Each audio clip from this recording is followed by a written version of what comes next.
Join ForumIAS Academy, trusted by hundreds of toppers, including IAS Rank 1 Shruti Sharma.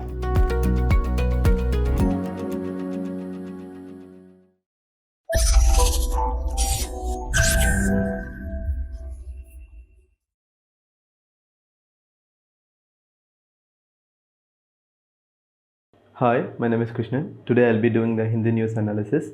These are the 5 articles that we'll be analyzing today, and we'll be discussing previous year prelims question as well, because prelims is around the corner. So let us go on to the first topic. So the first topic is about what is happening in Iran. So what happened recently? In various Iranian cities, schoolgirls reports of schoolgirls being poisoned came in the news.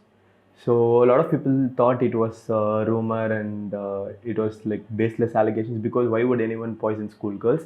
But it has turned out that schoolgirls were indeed poisoned in various Iranian cities. So what happened? Do you know about the Iranian political system, right? The Iranian supreme leader Ayatollah Ali Khamenei. So he is the supreme leader. So he has the final say in everything that is happening in the country. So he said, those who poisoned the schoolgirls, they have done an unforgivable crime. So he said, whoever has done it, they'll be punished accordingly. So first thing that you should know in this article is you should know about the political system of Iran. That is, who is this person? A supreme leader, Ayatollah Ali Khamenei. So that you should know. Next, you should know this incident was first reported in the holy city of Qom. So you should keep this city in mind. They might ask for places in news. So this is a very famous city also. This is the holy city. It's a famous Shia shrine is also there in this place. So holy city of Qom. You should keep this in mind. So you all are very familiar with what is happening in Iran. There is clash between government and youngsters in the country. Why? What triggered the clash? Because a young girl named Mahsa Amini, she didn't wear a scarf properly, so she was arrested by the morality police and she died in custody. So what happened since then? Protests started majorly involving school and college girls. So they're asking for more freedom. So you know, right? In Iran, if men are playing volleyball or football, women cannot go and watch it alone. So you have those silly restrictions in Iran. So what they are telling, 25 out of 31 provinces in Iran, they had poison attack. I mean, in a sense, small girls were targeted. So there are two theories. One theory is they are telling religious extremists are attacking girls, and second theory is they are telling this psychological stuff. So because of this, there was another cycle of protest. So he is the supreme leader. You're seeing him on the left side of the screen. So he is the supreme leader Ali Khamenei. So and since it is a theocratic state, I hope you understand what a theocratic state is. So whatever this person, this religious cleric, this mullah, whatever he is telling, that is the final thing. So journalist who reported on this schoolgirl poisoning has been arrested. So, but one thing very interesting here is, unlike Taliban in Afghanistan, in Iran they are not stopping girls from getting educated.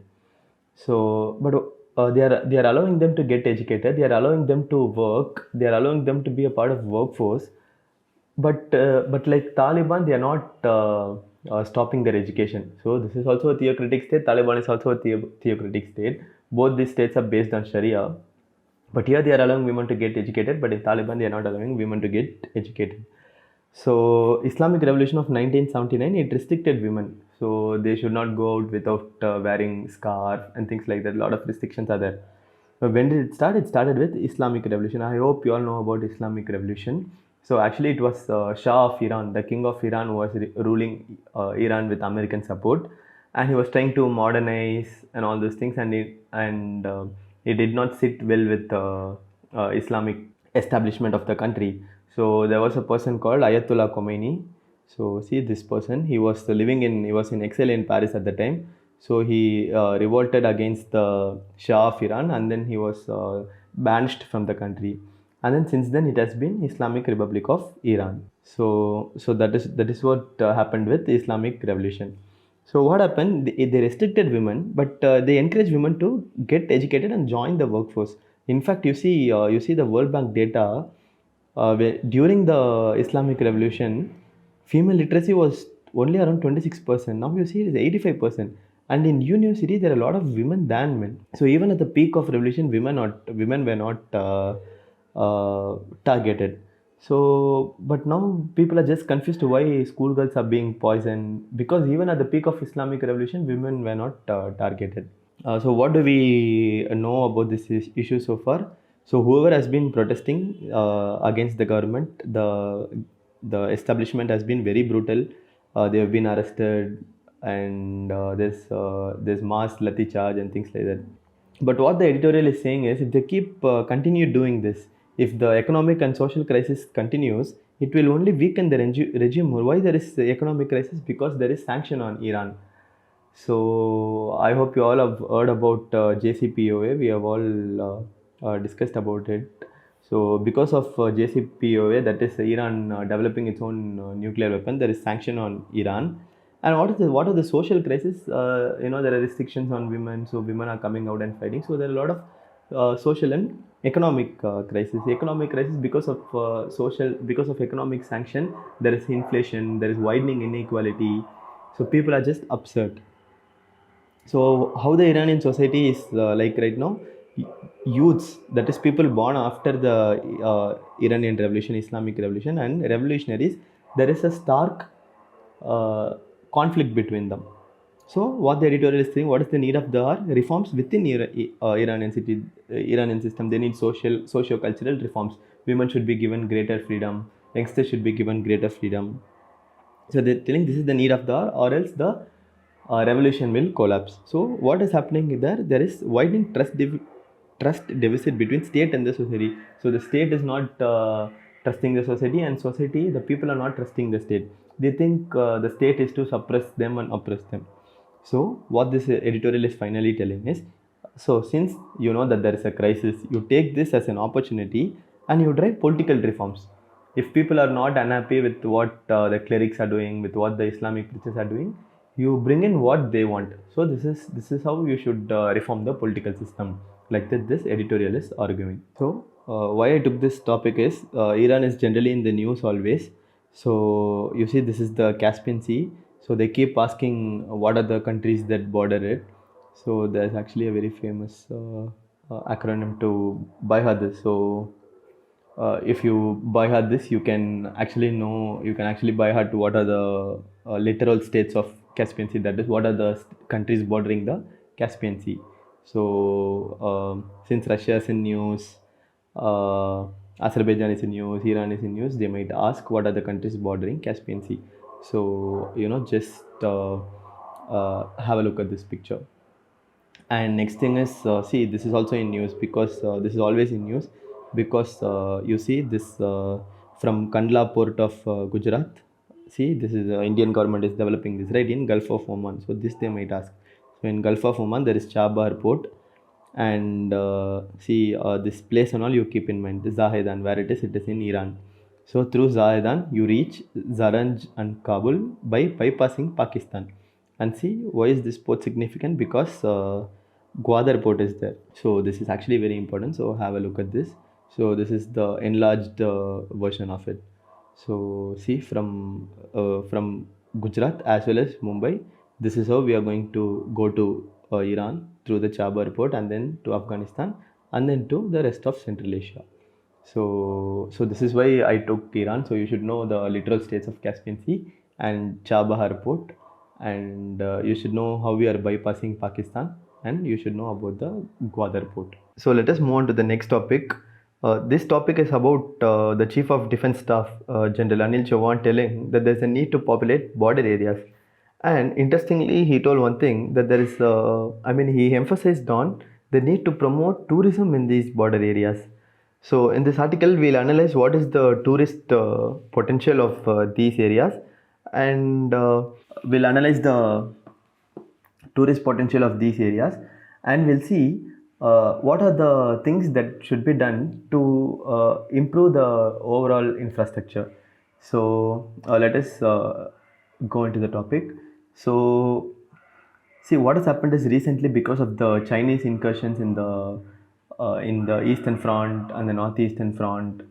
So what the government has done, it has given a push for infrastructure development, where along the border areas. So basically, these areas are along the Indo-China border, basically in the Himalayan states that have boundaries with Tibet.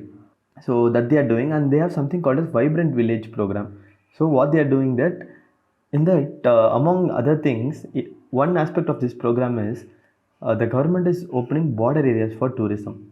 So why is these areas have been not developed so far? No infrastructure development. Why? Because one thing is remoteness of location. It is very far away from all the major cities and things like that. It is in the Himalayas, very difficult terrain, and because of that, it is very difficult to access. So, but now what the government is feeling, the government is feeling that there is immense tourism potential. People go to other countries for tourism, but if we develop these areas, we'll have adventure sports, mountaineering, skiing, bird watching, all these things we can do here itself. So the government is focusing on these areas. So let us analyze the all the Himalayan border areas from Karakoram Pass, Central Sector, Eastern Sector. What are the areas with tourist potential? We'll see all these areas. Okay. So all these places are very important. You mark in your map also. So first we are going to see Karakoram Pass. So what the author is telling, the Karakoram Pass in Ladakh, right, is telling this pass you can use for motorcycle expedition. So already right, it's a very common tradition. People take their bikes from major cities. From there they go to Ladakh in bike itself. So that is talking about. So you see, you mark Karakoram Pass in your map. So it's in Ladakh. So you mark it, okay. Next is talking about this Saser Kangri Massif. What is Massif? Massif is nothing but a group of mountains. So he's telling you can use this place for mountaineering expedition. And Pangong So we all know it's in Ladakh. It's a saltwater lake. So you should know it is an extremely beautiful scenic place. So he's telling it is a tourist paradise. And next, what is telling, in Pangong Lake and Chushul, you can use it for bird watching if you're an ornithologist, or if you're interested in bird watching, if you're a bird lover. He's telling you develop these places, Pangong Lake and Chushul Valley, you develop for bird watching. Next thing is Changtang Wildlife Sanctuary. It has a wetland, and Kiang. What is Kiang? It is a wild ass, but it looks very beautiful. It looks exotic. So it's telling promote these areas. So all these areas are in the Leh Ladakh places, and he's talking about Lari Peak. It is sacred for both Hindus and Buddhists. You know, right? In Leh Ladakh and all, there are a lot of Buddhists, and they follow a very different form of Buddhism, which is not followed in other countries, and it is quite similar to the Yellow Hat Buddhism of Tibet. So for these Buddhists, Lari Peak is very sacred.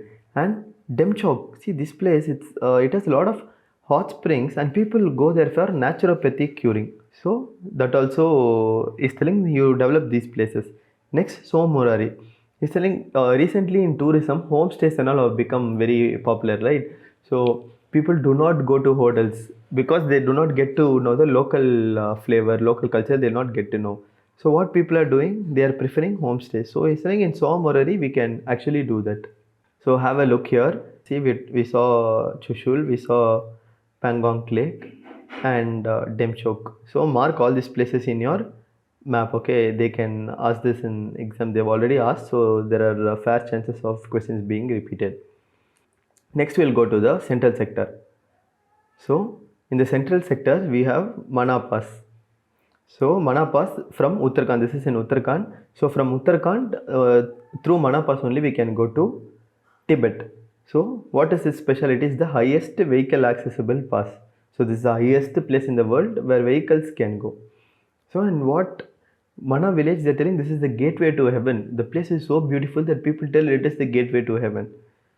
And next, Devtal Lake. So see, this is the Devtal Lake. Like, can you believe this is in India? It looks like some exotic location in Switzerland, right? No, but this is in India only. So in Devtal Lake, they're telling you we can use it for sailing. So a lot of sailors are there around the world. So we can promote this place, and we can ask the sailors to come here and sail, and we can promote international sailing competition, like that is telling. And here you have Mount Kamit. So again is telling use this for mountaineering expedition. Next, in Sikkim is telling Dokala pasture. What is Dokala? Dokala is Indian name for Doklam. I hope you're all aware of this place, Doklam. But the Indian name for this place is Dokala. Next year you have the Yak Gold Course, which is the highest golf course in the world. So you can have international events here. So it's giving a lot of places which have huge tourist potential. And next you have Bamla. What is Bamla? This is a very important pass. Bamla connects Tawang with Tibet. So this is in Arunachal Pradesh. This is a very beautiful place, and this is a 0 point. Next is telling you promote places. Which place is telling? Is telling there's a memorial built in honor of Subedar Joginder Singh near Tongpen Lab of the because of his bravery that he showed during the Indo-China War. So what in Western countries and all, like places like these, like places that they are built in honor of battle heroes, they promote it to a huge extent. Like a lot of people go to see World War One memorial, World War Two memorial, and all the battles are.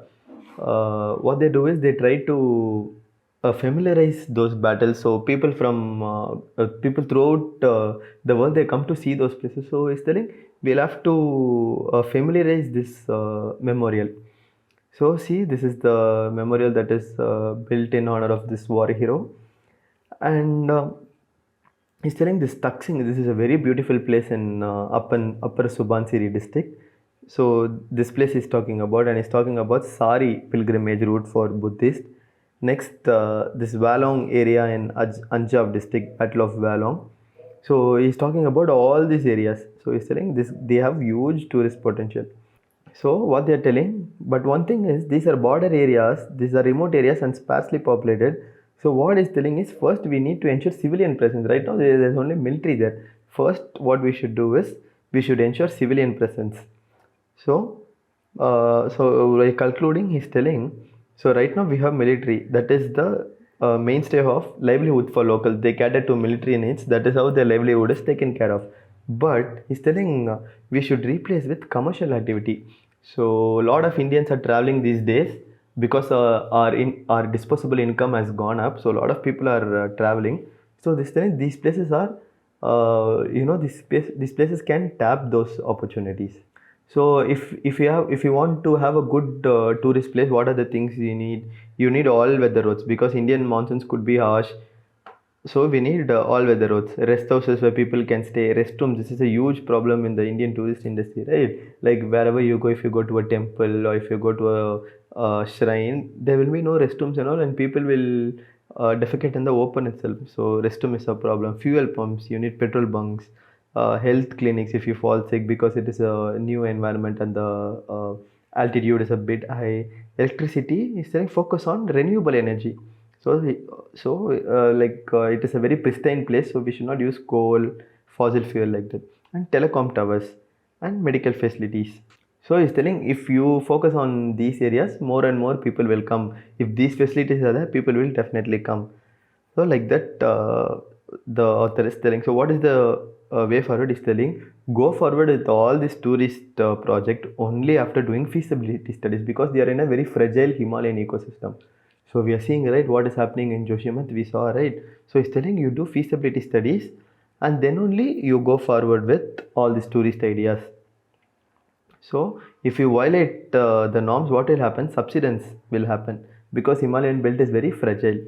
So he's telling you should go forward with all these infrastructure projects only if it is sustainable and only if it helps the locals. So this is what he's trying to say. These are the places in the entire Himalayan belt that have huge tourist potential. But we should take care of this violation of norms and all those things, and we should have a sustainable tourism. So this is what this article is talking about. Now let us move on to the next topic. Next topic is about the authors arguing that the budget in 2023 has let down education. That is, they are telling not enough money has been given for education. So let us analyze this article. So why is it in news? Because in news they are telling 8,000 crore increase in budget for education. But they are telling education sector has taken a hit. Why they are telling? They are telling because the devil is in the detail. At the outset, if you see, it is like 8,000 crore increase in budget, but a lot of schemes have taken a hit. This is what they are trying to tell. So first thing they are telling 8,000 crore increase in budget for education. Okay, fine.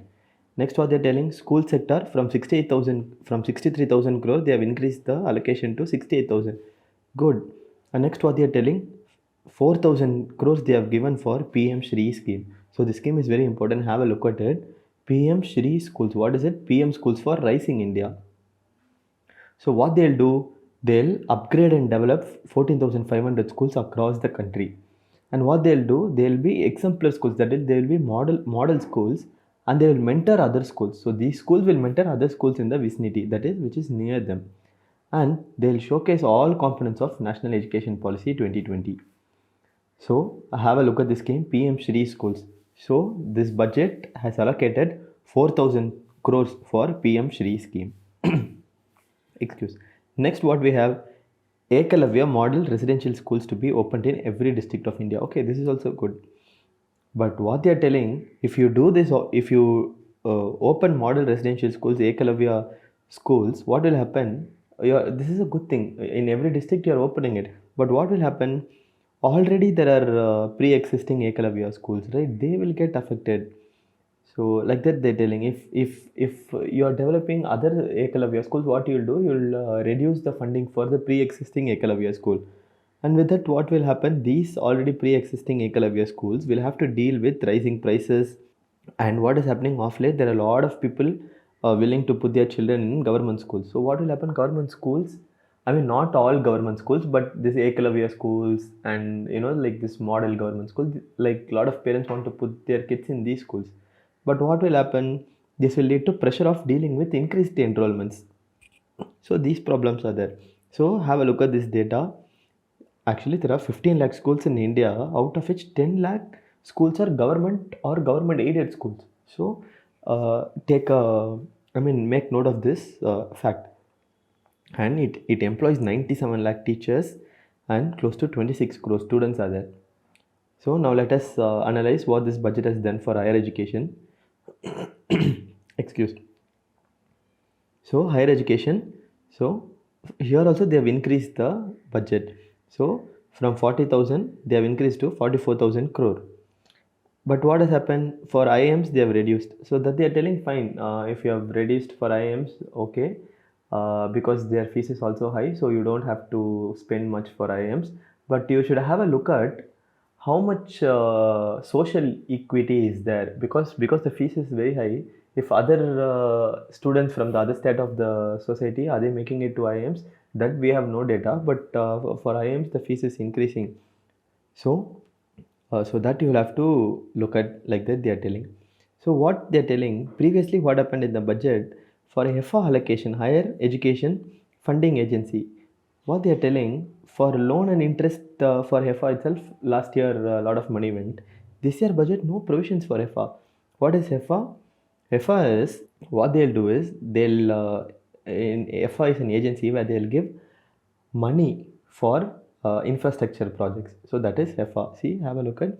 So what they'll mobilize CSR funds also and lab infrastructure. So let's say PSUs, corporates, they have CSR funds. So HEFA will go and tell them, you can use the CSR in these research activities, in these institutes, like that they'll tell. And they'll finance civil and lab infrastructure through a 10-year loan. So this is what HEFA is. Excuse. So the FA is about these things. So if this year they have given no money for FA, what it means? It means no loans for infrastructure development in the centrally funded institution, because FA only is giving money for infrastructure projects, no for premier institutes. But if if no money for FA, what will happen? No infrastructure projects in centrally funded institutes. And what has happened? Allocation for world class in universities. That's what they have done. From 1,700 crores, they have brought it down to 1,500 crores. And next, what has happened? Prime Minister's girls' hostel allocation also reduced to half. So again, they have reduced all these things in higher education. Next, we'll see where else they have done this drastic reduction. So, interest and subsidy and contribution for guarantee funds, scholarship for college and university students that they have reduced, special scholarship for Jammu and Kashmir, what they have did, these two schemes, they have merged into Pradhan Mantri Uchatar Shiksha Protsahan. So already they were giving scholarship for these things, these two schemes separately, but now they have merged it with PM Uchtar Shiksha Protsahan. But what they have done, they have reduced the allocation. So it was 1,800 crores. Now they have brought it to 1,500 crores. And next, what has happened? Budgetary allocation for research, innovation, incubation, startups, they have been either reduced or they have been totally done away with. And what has happened for Startup India initiative also in higher education institute, what they have done from 60 crores, they have brought it down to 11 crores. And this national initiative for design innovation also from 17,000 crores, they have brought it down to 10,000 crores. Next, what they have done for imprint and spark scheme allocation, they have reduced. No budget, no in budget they have not given money for impress. And national mission on education through information and communication and technology, they have given 400 crores. Okay, this they are telling good. So what is spark scheme? It is a bit old scheme. So what they'll do, they'll be in institutes will collaborate for research. So here enabling productive academic collaboration in different focus areas. So a lot of premier institutes, Indian institutes and foreign units, they'll collaborate to do research. So that is what uh, Spark scheme is. What is imprint scheme? Imprint scheme is IITs and IITs and Indian Institutes of Science. Uh, they will develop a blueprint or they'll do research for to find things which are relevant to the society right now, requiring innovation right now. So that is about imprint schemes. IITs and IAS, Indian Institute of Sciences, will come together and do research. So this is what a spark and imprint scheme is. Next thing is no provision for impress. What is impress? It is a social science initiative where people researching on social science areas, they'll get funding. So that they have done away with. So, and what has happened? See, these are important areas. They are not allocated any money. So, virtual classrooms, no money has been avoided. Has been awarded. Massive open online courses, no money. E-Show Sindhu, no money. National Digital Library, no money. National Academic Depository, no money. So, what has happened for these important sectors areas? They have not given money at all in the budget. So, have a look. This is the Impress scheme.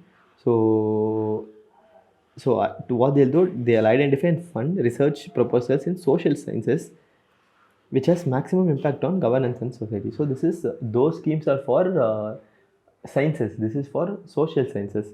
So where they'll focus state and democracy, media, culture, society, all those things. You just pause this video for a moment and read this. Okay. So this is the Impress scheme. So what has happened? Now what they have done is they are going to start 3 centers of excellence for artificial intelligence. Where they are doing it, they are doing it in top institutes.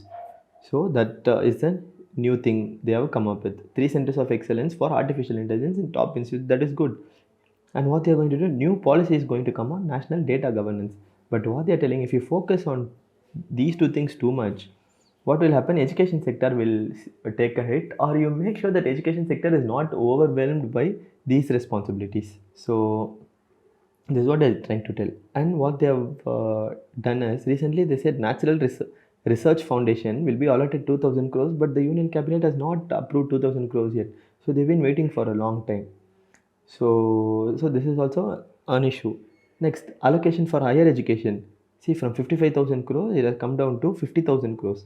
So what economic survey, this year economic survey is telling, the combined expenditure on education by center and state, it has remained stagnant at 2.9. So they are not increasing the spending at all while comparing it with GDP. So and what they're telling, percentage of total government expenditure from 10.7 it has come to 9.5. So in this article, what they are trying to tell is, at the outset it seems like 8,000 crores they have increased, but the devil is in the detail. They have not done much in high priority areas. So this is what the article is trying to tell. Let us move on to the next topic. This topic is about a High Court judgment on tribal women's property rights. So let us go into the topic. So what the Madras High Court has said is tribal women are also entitled to property rights, that is property, their hereditary property as per Hindu Succession Act. So what happened is two tribal women, they filed a suit in 2018 telling they were denied their property rights and their family members are not giving them the property. So what the family members told, under section 2, subsection 2 of the Hindu Succession Act, ST people are not covered under this act. So see what is section 2 subsection 2 is telling. No provision of the act would apply to members of any ST unless they enter by notification in the official gazette directs otherwise. So using this section, they found a loophole and they denied property rights to these women. So what the judge telling, STs also they are eligible under Hindu Succession Act. So he's telling who Hindu Succession Act applies to Hindus, Buddhists, Jains, Sikhs, and it also applies to people who are not Muslim, Christian, Parsi or Jew. So by this logic, he's telling STs will come under Hindu Succession Act only. So you see what this section 2I subsection C is telling. So is this section is for exemption. So who can be exempted is if a person proves that his custom, usage, everything is completely different to what mainstream Hindus are following, then only he can seek exemption under section 2 subsection I C of the act. So this is the idea of the act. So the judge said section 2 never intended to exclude tribal women from the, so it never intended to exclude tribal women from the application of the act. So what was its intention is, it only contemplated, that is, it only wanted to enable the tribal community to adopt their custom and practice in the absence of any notification by the central government. So this is what its main intention was. Its intention was not to deny property rights for tribal women. So from now onwards, what will happen? Tribal women can get succession rights under Hindu Succession Act itself. So if you are seeking exemption under the Hindu Succession Act, what you should prove? So this is very, very important. This can be a mains question as well. So if you are seeking exemption under Hindu Succession Act, what you are supposed to do? You should show that your custom is not opposed to public policy. Public policy, generally we are giving importance to women, right? If it is against women, you cannot follow it. So you will have to show that your custom is not against public policy and it is ancient and it is invariable, and as well as it is continuous, that is, it is being followed for a very long time. And next you should prove that it is not being expressly forbidden by the legislature, not opposed to morality or public policy. So the judge has laid down these conditions. You try to buy this is very important. So if all these conditions are satisfied, then you can seek exemption under Hindu Succession Act by being a tribal. But if these things are not there, you cannot seek exemption. This is what the judge has said in his judgment. Let us move on to the next topic. So what has happened is, there was this long-time collaboration of NASA and ISRO over NISAR satellite. So you see this flight. In this flight only, this satellite came to India. So NASA has given it to India. This is actually a joint collaboration. So let's see what are its uses. So why is it in news? Because ISRO has received NISAR satellite from NASA. So see, you'll have to note down all these nitty-gritties. So the satellite is a low Earth orbit observatory satellite jointly developed by NASA and ISRO. So it is a LEO observatory. So what is NISAR capable of? It will map the entire globe in 12 days and spatially and temporally consistent data for understanding changes in Earth's ecosystem like ice mass, vegetation, biomass, sea level rise, groundwater, and natural hazards like earthquake, tsunami. All these things it can give you data from this low Earth orbit. So NISAR is a satellite. So in 12 days, it will give the globe's map and Earth's ecosystem, what is happening to the ice mass, sea level rise, vegetation, everything. It will give you the detail. So have a look at this picture. So this NISAR satellite, this is how they divided their work. So in this, what is important is NASA took care of the L-band SAR electronics instrument, which is a reflector, and ISRO took care of the S-band SAR electronics. So, and this is very important. So they used the GSLV for this launch. So NISAR should go into the low Earth orbit, right? So for that they'll be using the GSLV launch vehicle. So this is very important, and it will use GPS. That is fine. So keep this in mind. GSLV was used, and in ISRO used S-band electronics, S-band SAR aperture radar. Have a look at this. So NISAR has L and S dual band synthetic aperture radar. So what will happen? It is mounted on integrated radar instrument structure. This IRIS. So it will SAR synthetic aperture radar will be mounted on IRIS and spacecraft bus, and these together will be called as observatory. So, and this is important, NISAR's two radar system, L-band SAR provided by NASA and S-band by ISRO. This they might ask us a prelims question. Let us move on to the final segment. So here we'll discuss previous year questions for us to discuss. So the first question is, what are the consequences of the country becoming the member of nuclear suppliers group? So the first thing it says, it will have access to latest and most efficient nuclear technologies. Yes, so the countries which already have nuclear technology and nuclear fuel, they'll give all those things to the group members. Next thing, it automatically becomes a member of the treaty on the non-proliferation of nuclear weapons. No, not automatically. So the answer is A, one only. So the next question is, he wrote biographies of Mazzini, Garibaldi, Shivaji and Sri Krishna, stayed in America for some time, and was also elected to the Central Assembly. Who he was? He was C. Lala Lajpat Rai, Sher-e-Punjab. So he was actually associated with the Arya Samaj, and he belonged to the extremist group. So he was a nationalist. So he thought about unifying the country, being very patriotic and things like that. So that is why he wrote about Mazzini and Garibaldi, Italian leaders. So the answer is C. Lajpat Rai. So the next question is, capital adequacy ratio is the amount that banks have to maintain in the form of their own funds to offset any loss that banks incur if their account holders fail to repay dues. Yes. So this is capital adequacy ratio.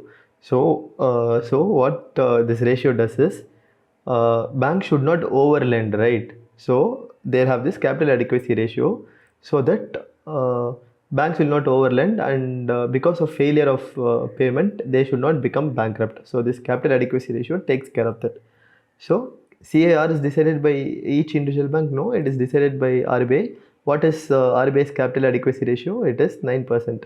So basically Basel norms gives the capital adequacy ratio, it is 8%, but RBI has kept it at 9% to be extra cautious. So so the second statement is wrong. It is not decided by each individual bank. It is decided by the central bank, RBI. So answer is A, one only. Next thing is, Aadhaar provides API. The identity platform Aadhaar provides open application programming interface. What does it imply? It can be integrated into any electronic device. Yes, that's true. It can be integrated into any electronic device. That is true. Online authentication using iris is possible. Yes, while enrolling for Aadhaar itself, iris authentication is taken, right? So that is also possible. So the answer is option C, both 1 and 2, both are possible. That is what the term application programming interface implies. So that's all for the day. I hope you like the discussion and previous year question analysis. So you can follow us on YouTube, Instagram, Telegram and Facebook. If you like our content, you can comment, share and subscribe it. You can also share it among your friends. Thanks for tuning in. We'll meet again. Thank you.